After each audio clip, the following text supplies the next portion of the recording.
What it do, YouTube? It's your boy Blackie Stone, and I am back with another video.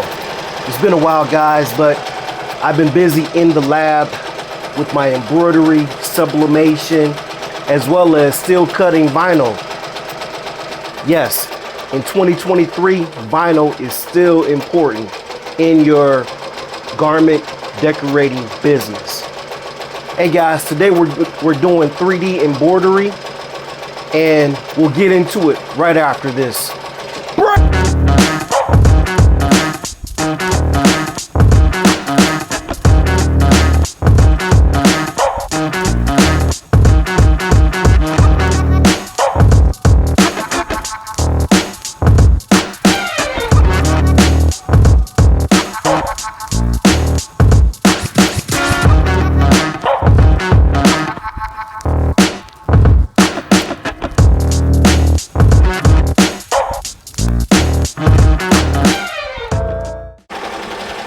Yeah, today guys, we're going to be doing 3D puff embroidery. It's somewhat of a method that I've been experimenting with. Normally you would see 3D puff embroidery on a baseball cap, right? And I've done that before. However, I haven't done it on camera. Like a 6-panel baseball cap. The method that we're trying is 3D puff on a t-shirt. I'm actually on the second color. This is a 2-color 3D embroidery design that I got off of Etsy.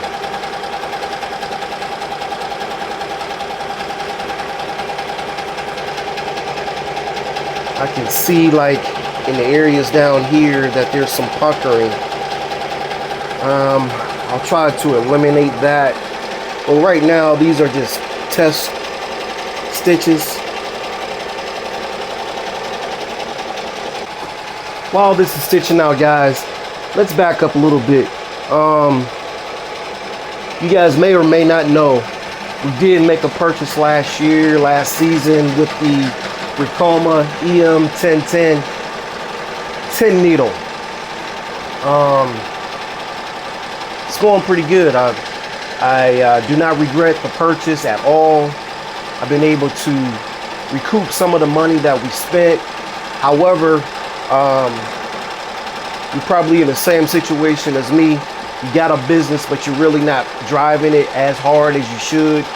Maybe because you have a regular 9-to-5 job, and you're treating your LLC as if it's a hobby.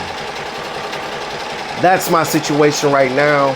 And right now what we're trying to do is get out of that slope so that we can push forward and recoup some more of this money that we made, that we invested in buying this embroidery machine. Guys, I must say, one of my biggest concerns before I made this purchase was whether or not this machine would work. And as you can tell here, the sound, if you guys know that sound, I just got a thread break. So this is real life, guys. Let me go ahead and thread that back up. But one of my biggest concerns when I made this purchase, whether or not this Ricoma EM1010 would work for me and my purposes. Was I going overboard, or was this a good purchase for myself? Just looking at a lot of the reviews online, on YouTube, it was somewhat of a 50-50. A lot of people were talking against the EM1010 or the brand in itself, Ricoma. But as you guys know, there were some sales put out, and I was like, you know what? Let's go ahead and make that purchase for the business. If it doesn't work, maybe we'll write it off somehow. But just being positive. I was just telling myself, hey, this is going to work. And up to this point, guys, it's like I said, I have no regrets in making this purchase. You're gonna have thread breaks no matter what in any kind of embroidery. You're gonna have thread breaks. So what you have to learn to do is get over that slump so that your machine can get back running as fast and as efficient as it can be. So basically, you just gotta put the time in, and that's what I've done up to this point. I put in time so that I can learn this machine, and so that the potential of making money is just out of this world, guys. On the next stop, I'll bring you up to the machine so that you can see what's going on. Alright guys, I actually brought the design over to the table so that I can show you what's going on here. I'm going to try to do this using one hand, but I had some scraps. Like I said, this is a test stitch. I don't know if you guys do test stitches before you actually put things in production or you put it for sale. I like to do test stitches, make sure that the digitizing is correct. Maybe I need to make some corrections in the digitizing, and you never know until you do your test stitching. So this is what this is. Add some scrap white, scrap green, so I didn't have like whole pieces. But I don't know. So far, things are going pretty good. Things are going pretty good, if you can tell. Once we do complete the stitch out, we'll bring it back over to the table and clean it up a little bit. And I'll show you how to do that, okay? Let's get it. Let's go. Alright, guys. So we're going to clean up this t-shirt. Take off the remaining remnants of this puff foam and just basically clean it up. Take it out the embroidery frame.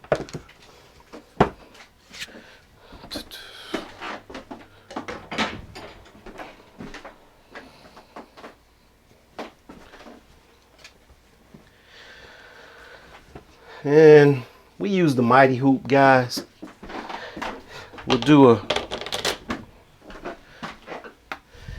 just in case some of you guys are wondering what type of hoop I use. I use a mighty hoop, and we'll do a review on that some other time. But today we're just gonna, talk a little bit more about the embroidery machine. The fact that I am happy with making this purchase, and try to clean up this this t-shirt at the same time. What I like to do is just use these regular tweezers. I use these regular tweezers just to clean up the remaining foam. And also I use a regular lighter, just a regular lighter, to clean up this embroidery. This is the more intricate parts, the slow part, the more manual labor. And normally what I'll do, if I have more than one shirt to make, in between each run, I'll clean up the t-shirt as the other one is stitching out. Some say this is somewhat of therapeutic. This part for me can be therapeutic, but for the most part this is more tedious than anything else, because this is the make it or break it part, other than the digitizing, of course. One thing I wanted to really touch on as far as the digitizing. The digitizing is everything. A lot of times, especially in designs like this, you're going to get more than the usual thread breaks because of your digitizing. Because of your needles, you want to make sure that you're using the right needles. We'll review that. We'll do a thorough review on a different type of needles that you can use on the embroidery machine. But one application in embroidery is what I've learned. What I've learned in embroidery is like one application does not apply to every other application. So you have to make that adjustment. You have to have that know-how. And like I said, I'm just using a lighter and get all these loose threads out the way, just like you would on a 3D hat. So we'll get this cleaned up, guys, and we'll be right back, okay? Let's go. I can't emphasize enough that if you don't believe in yourself, who will? So when it comes to investing in yourself, if you don't try it, you'll never find out. Again, this is one of the reasons why I did choose to go ahead with that EM1010, and so that I can grow my business in embroidery, and not just be with sublimation or vinyl. That way I can offer my customers, my clients, some options, right?